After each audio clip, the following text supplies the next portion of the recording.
Welcome into another edition of the Retro Wrestling Rewind. As always, I am David Fine. My tag team partner, the true Long Island IZ, Alex G. He'll be back on Wednesday when we cover WrestleMania 4.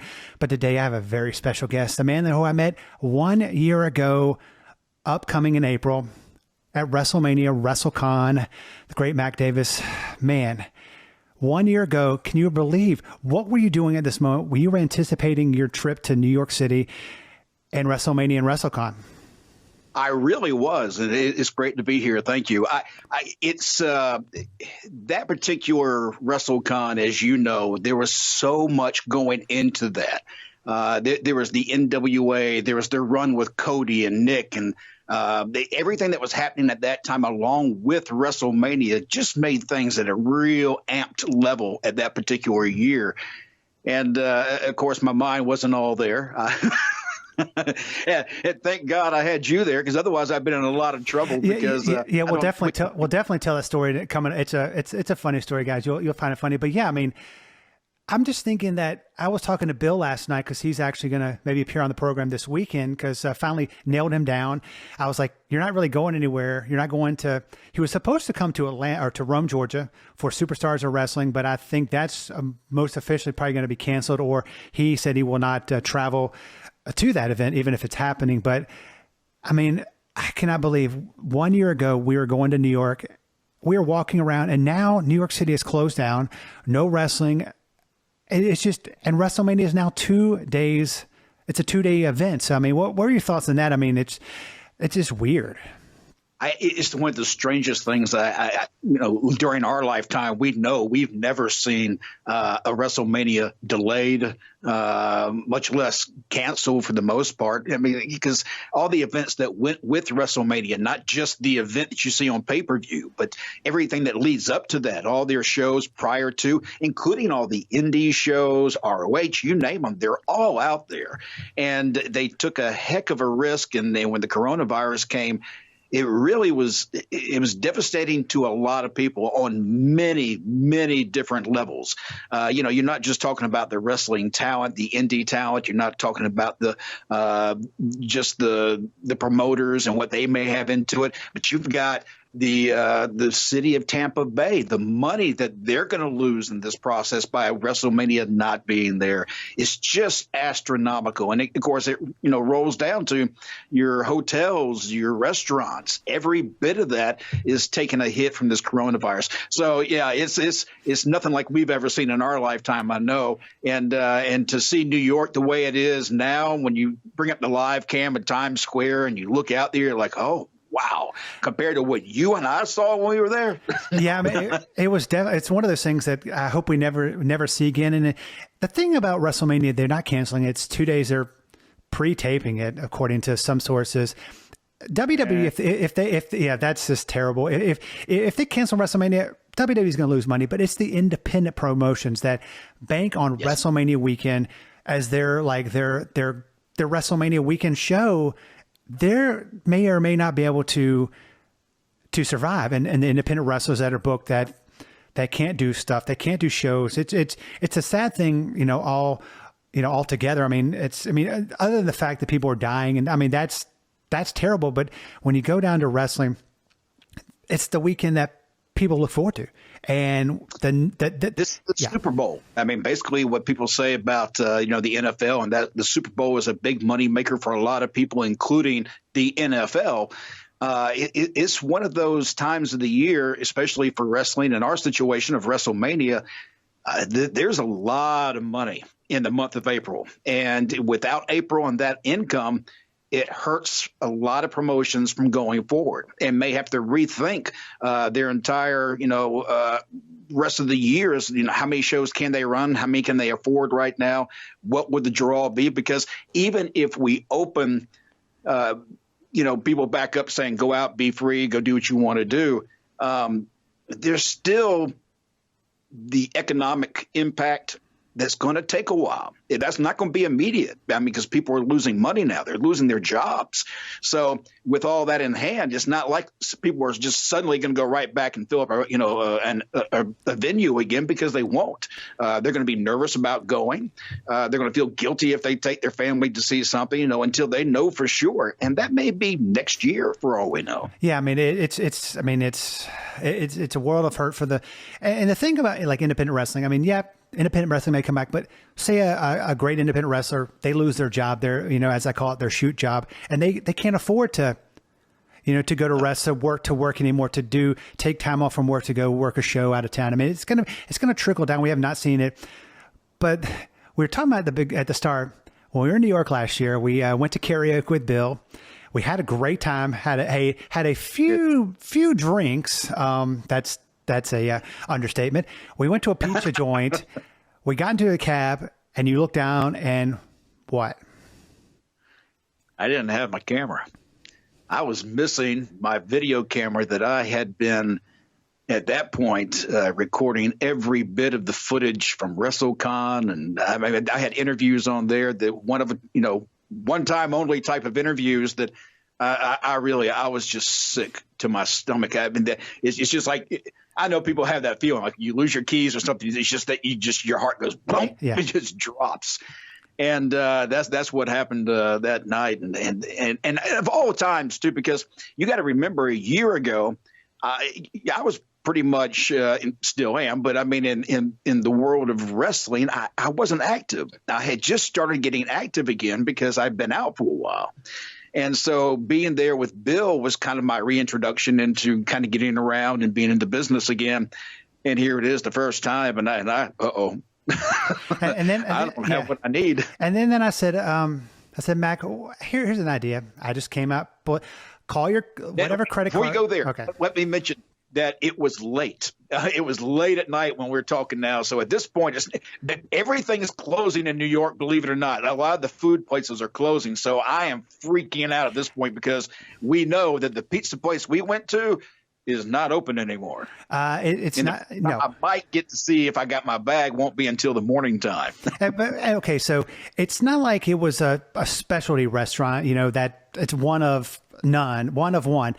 It's New York City. There's thousands of pizza joints down side streets. I mean, it's like I was like, I couldn't even tell you where we were staying, let alone where this pizza joint was. But I'm glad you used their credit card, called the credit card company. They said, hey, this is the last transaction. But you did that. I mean, if it weren't for you mentioning, hey, you used your credit card, right? Yeah. I say, well, then we can find out where we ate, because like you were saying, we had no idea what the pizza place name was. We couldn't remember because there's just millions of them in New York. Without that, I would have been in trouble. I really would have. It's definitely the one time it was good that you picked up the tab. Most of the time you're like, I mean, if you want to pay for it, that's great. But this is the one time Bill's not going to pay for it. No. But you got to love Bill. But speaking of, wrestling, we're talking about, this is an old school wrestling show. What are your first thoughts, your first memories of, I'd say, NWA Mid-Atlantic growing up? I mean, did you grow up watching wrestling in your house, or did you have like a father or a mother or somebody that took you to the wrestling matches, or did you just watch it on television? I was one of those kids that quietly watched wrestling in the house. When nobody was around, I'd wrestle with the pillows, jump on the sofas, everything else. But there was no one in my family, even, to this day, that enjoys professional wrestling, just me. But I've always known, I was sitting here not long ago, and I was talking to Bill Apter, who we were talking about earlier. And I told Bill, I said, I just can't figure out, people ask me, what do I do? And I don't know how to answer that question because, I've been in radio and I've been a promoter. I've done a lot of things. And he just quietly said, you're an entertainer. And when he said that, it slapped me in the head, and I realized, that is pretty much what I do now. I've done that since I was a kid. I remember doing that going into grade school during lunchtime and recess, and we would act out, play fights. And, during our time, I'm not exactly sure how old you are, but I'm 56 years old. And stuntmen, when I was growing up, were a big deal. Mm-hmm. Stuntmen, wrestlers. You had all those shows about, Smoking the Bandit, the stuntmen shows, which I can't remember what that was called. But there was a lot of things at that time that were based around action and stunts and live action stunts. That always appealed to me. And to be honest with you, I don't think I've ever told anybody this, but I've always, in the back of my mind, I think I always wanted to be a stuntman. I think that's really what I wanted to do. The only problem was you don't get to act when you're a stuntman. You can only perform and do the stunt, but you don't get to be a part of the acting too, which is a necessary crave of mine. I still like to perform, and it's hard to let that go. Once you perform, it's hard to stop. Yeah, I mean, it's one of those things. I started in wrestling in 1991 as a ring announcer, and it's one of those. It's I consider it kind of like a drug. It's one of those things when you get into it, it is sure as hell hard to quit. I mean, it's just like, I would have loved to have been back in it, but the wife is like, no, you can't get back in. I cannot quit professional wrestling. It's one of those things that just attaches to you. And once you get into it and you love it and you're good at it and have a fun time, then it's something you cannot shake. No, and I tried to for nearly 10 years. I at one point had damaged my neck so bad in a match that I had to get out of wrestling, actually performing, which was right at the peak. I mean, I was really starting to peak at this point, and so I was really starting to get a feel for the business even because when I first started, I was 38 years old. That's a lot older than most people ever think about starting something like wrestling. But when I did, things just started rolling really fast. And so those 5 years were filled with a lot of on-the-job training that just started coming around and really starting to kind of sink in about the time I got hurt. But during that time that after I got hurt, my father got sick. And when he got sick, I took care of him until he passed away. So I went through 10 years of being away from it. And I can't tell you how much I missed it while I was gone. I made a comment to my dad at one time, and he hated wrestling. He didn't understand it. He was worried about my safety all the time, and rightfully so. I mean, he's a parent, and you worry about those things, but he just never understood professional wrestling. As he got towards his final days and really getting sick, he had mentioned to me, I was talking about something about wrestling, and he tapped me on the hand. And he just looked at me and just straight on looked at me and said, go back and enjoy it. Because he knew I was missing it. And it wasn't much longer after that he had passed away. And that was something that so I made it a point of coming back. That's the reason I got back into wrestling. Really, it was because, excuse me, I'm sorry. But I got back into wrestling because, it was a goal. I wanted to get out of that depression of taking care of my father and get back into something that I really loved and wanted to do. And even at 56, I still want to be a part of this industry. And that's the reason, I'm going, pedal to the metal, trying to make things happen now at my age, because time clicks away, but the dreams don't. So you still want to reach for them as much as you can. Yeah, I mean, it's definitely one of those things I'm trying to, to make things happen. You gotta do it. It's kind of like a DIY. You got to do it yourself. No one's gonna help you. I mean, there'll be people that help you, but speaking of that, I mean, you have a lot of projects on the table. What are the current projects that you're working on that people would probably love to know about? Well, we got several, and I always kind of say this is all under the After Chat umbrella because Bill has been my mentor for this. I had 30 years in radio broadcasting. I've had one of the largest events probably in the world as far as promotional events, which was the Summer Redneck Games, that people would get shocked if they went and looked at that stuff. But that was a promotion I had come up with and executed, and we had over 10,000 people a year, stuff like that. So I had a lot of experience behind me, but I was not comfortable in front of the camera. I really wasn't. I'm a behind the mic guy. I was on the radio. So being in front of a camera is still difficult to me. It's kind of weird, looking at yourself or somebody else on the camera. But I've gotten used to it. And so we started developing these new shows under the After Chat. And Bill puts them up on through his After Chat page and onewrestlingvideo.com. But those videos, the ones we have now, we have the after chat where he and I get together once a week and pretty much do what you and I are doing right now, just kind of discussing the latest hot topics and other things that kind of come up, just kind of free for all. And we have a really good time with that. I'll also host Road Trip, which is these shorter interview type of videos with just various superstars, indies, and major stars that we and even a lot of the past stars, Magnum TA, people like that. My heroes when I grew up.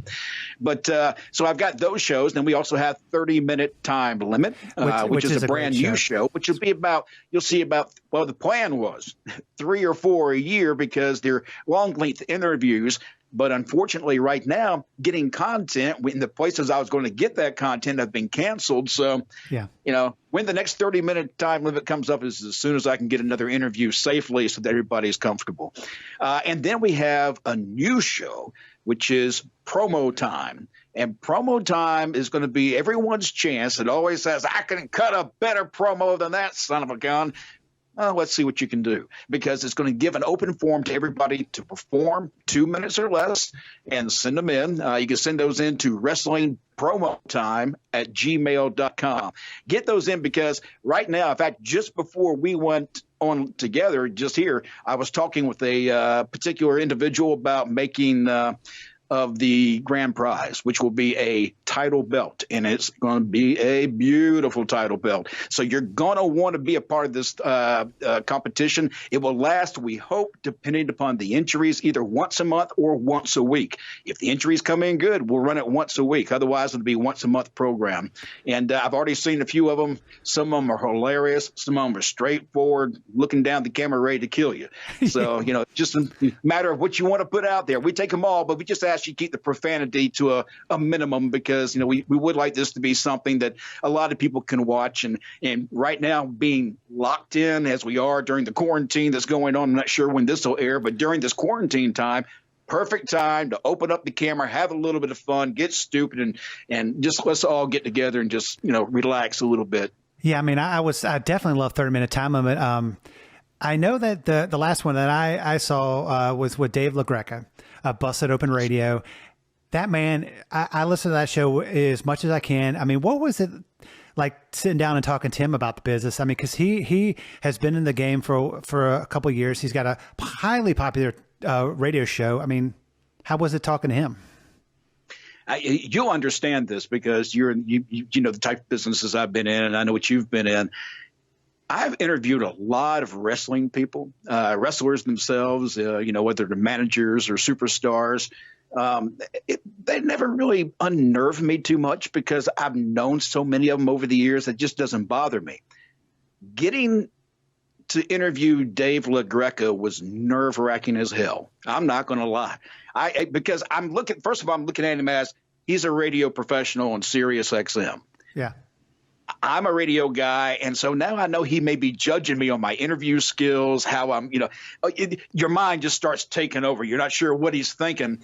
And when it was all over with, it was nothing like that. It was sitting down just like you and I, talking like two friends, just having a chat, talking about wrestling. So he made it really easy, but he was really interesting. His story, if you haven't seen that particular episode that you're talking about of 30-minute time limit with Dave LaGreca, it's really an inside look at Dave LaGreca and the show Busted Open. It's really, and I don't, not because I was there, but because I think his content was so good and so interesting. It would hold your attention for the full 45 minutes. The show actually, let me mention this. The show was about 45 minutes long. The reason for that is it was the first show and there was so much good stuff. I didn't want to cut it out. Yeah. I didn't see anything to cut. So you saw every bit of that entire interview is sitting right there in front of you. Yeah, I mean, it's one of those things you don't want to, you call it 30-minute time limit, but if it goes longer than 30 minutes, you don't want to cut off, a guy like him or, anybody else that you wrestle. I mean, I asked you this off camera. I said, tell me the story of how you met Bill. I mean, Bill, if you have not met Bill, he's he's a great guy, but he is different. I mean, at least in my eyes. I mean, everybody's different, but how did you come to meet Bill? We'll have to go back probably Ooh, 30 years. Now, not that we knew each other 30 years ago. And this is the story I'm getting to. He came up on the print and photography side of the wrestling business, going to the shows and covering them. I worked in radio, and I made a friendship with a guy way back in the main one in WCW when I really was getting a lot of inside, stuff. I went through Chip Burnham. He's passed away now, but Chip was a super guy with the Superstation, and he kind of worked with Turner up there. And he and Dusty always made sure that we were flooded with T-shirts, hats, anything I needed to give away. If I ever needed something, they would get it for me. Dusty, actually, a little side story, and I know I'm hopping around, but Dusty and we went through a problem with a bill here. I think it was Bill 558 or something like that many years ago, which basically would have shut down independent wrestling. Yeah, I heard about that. Because of what they wanted to do as far as, the license fees and the other things. And I called Dusty and said, Dusty, have you heard about this? And you got to remember, during this time, I think he may have had Turnbuckle Championship Wrestling still at that time. So there's a lot. It could affect him in a great deal. And when I told him what was going on, he said, Dusty does, I'll call you back. And he called me back and said, here, call this number and they'll handle things. And I called the number, not knowing where I was calling. And it ended up being WWE headquarters and Linda McMahon. Huh. So, I mean, that's like quick, high, business from Dusty. He just threw that number and her right at me. And from that point forward, the WWE paid for the anything that needed to be done to fight that. They even had their lawyer get involved in Atlanta, who I met at the Capitol, and we went in there and tried to say our piece and left. And I think Bill Behrens was involved. I think there were a lot of people coming from different angles during this, but I remember that of Dusty. And you asked me about really my early childhood memories, about the NWA and Mid-Atlantic. How can you not remember Dusty Rhodes? Dusty, to me, was one of those John Wayne wrestlers that he didn't have to look good. He didn't have to have the perfect body and the big muscles. He had everything sitting inside of his chest and his heart, and the people could feel that. And much like his son Cody today, in a different kind of way, he sounds like Dusty to me. Yeah, I mean, and speaking of Cody, I mean, he's got AEW, which is on fire. It's dynamite, as Dusty would say. They're having the shows. In your opinion, is their weekly shows better than the WWE shows now that have just no fans? They don't have any pyro. They just have the jumbotron. But they're trying. Matt Hardy is now, in AEW, we have Brody Lee, the former WWE superstars. I mean, do you think that's a big get for them, getting them from the WWE? I think it is if they come in and perform and perform like they should and not just be there because of their name. That's the only thing that I will say of anybody who comes over from WWE.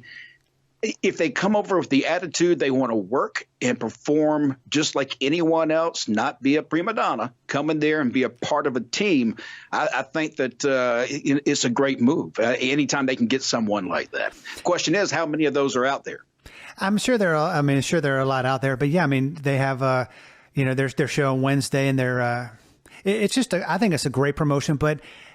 Got a question. Of all the interviews that you've done throughout your radio, doing the wrestling stuff and the interviews, who has been your favorite, and who would you say you maybe should have passed on?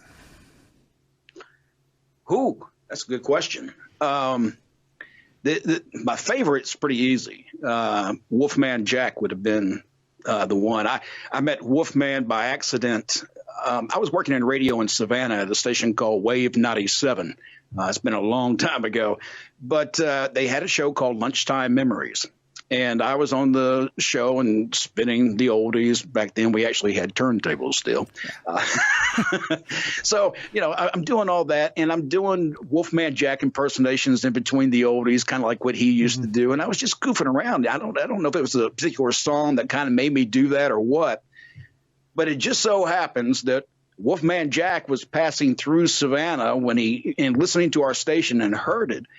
And called me up and said, this basically we're going to come in and we're going to do an interview and we're going to work together and request oldies show. So I got to actually do about, I want to say 45 minutes to an hour or so with him alone doing oldies requests. And that's something I never thought would happen. Yeah. As far as an interview that I wish I didn't have, I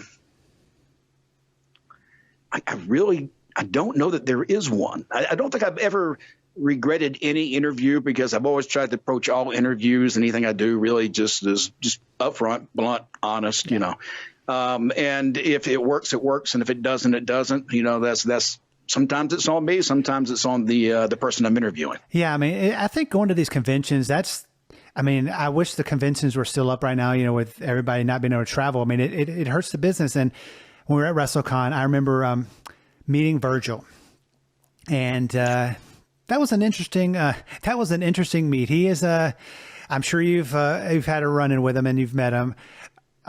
He can be difficult. And he was just looking. He was that's for sure. I mean, he's one of those people that I think that may not be the way he is, but I think he's living the gimmick. It's just like I've heard MJF is living the gimmick because he is a quote unquote total asshole off the screen and on the screen, and he's living the gimmick. But Virgil, I met him. I said, "Hey, you want to be on the show?" And he goes, "Yeah." You got David Beckham money? I'm like, no, I don't have David Beckham money to pay you to be on the show.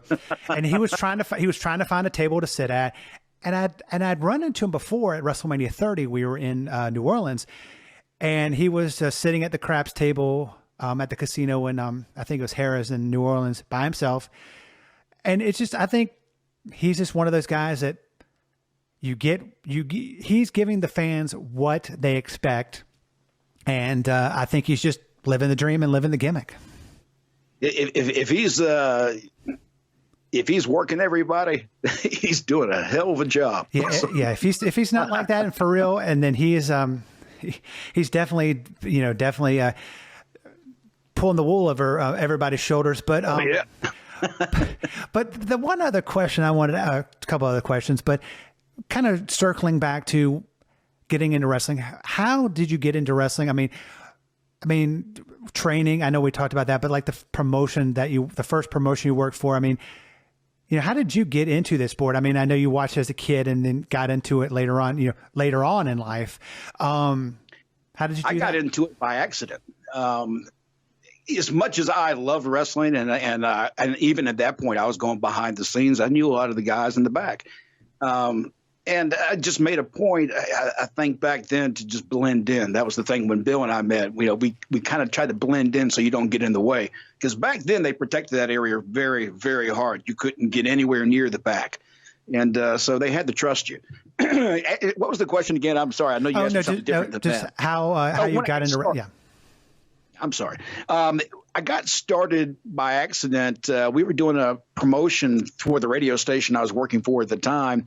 There was a flag football game between the two police department and sheriff's department. And they wanted a halftime show, something to entertain the fans. And we said, well, we'll just have a wrestling match.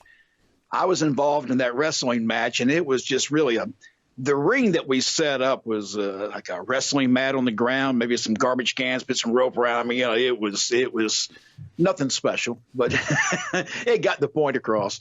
And there was a promoter in the stands that came and found me after the show and asked me if I had ever considered wrestling. And I was like, well, yeah, but, he said, well, why don't you come down and just try, take a bump or two in the ring. Let me, let's go from there.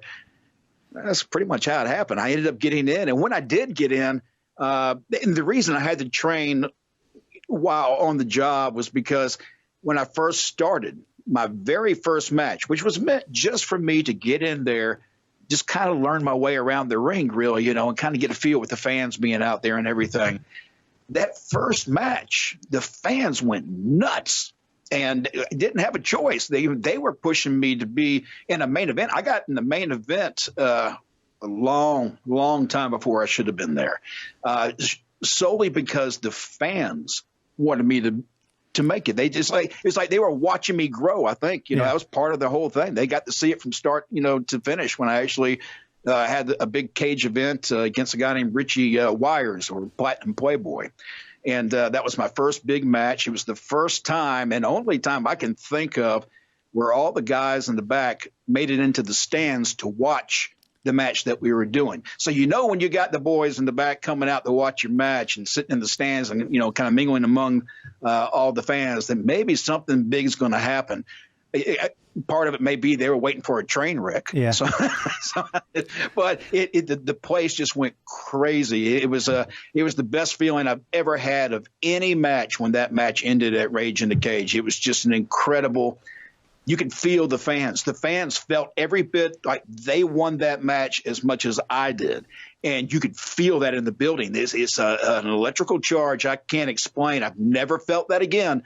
I've come close, but never like that. That was just something else. I think that's one of those once in a lifetime type of moments you get. And even though it may have only been 300-400 people, whatever it was that was inside that particular center, every one of them was just going crazy. Yeah, I mean, it's one of those things that you can't really explain to people. They just have to kind of learn it. They have to see it for themselves. I mean, they have to see independent wrestling. But one final question: if people wanted to get in touch with you on social media to use you for your job, for what or to book you on an event, maybe to MC something, because I know you do a lot of that. How can they get in touch with you?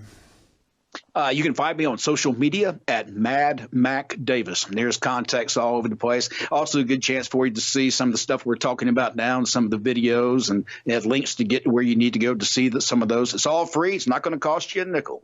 But if you want to spend money, you can go to Pro Wrestling Tees and find me over there as well. Yeah, I mean, it's and at this point in time, I mean, hey, support Mac, support independent wrestlers.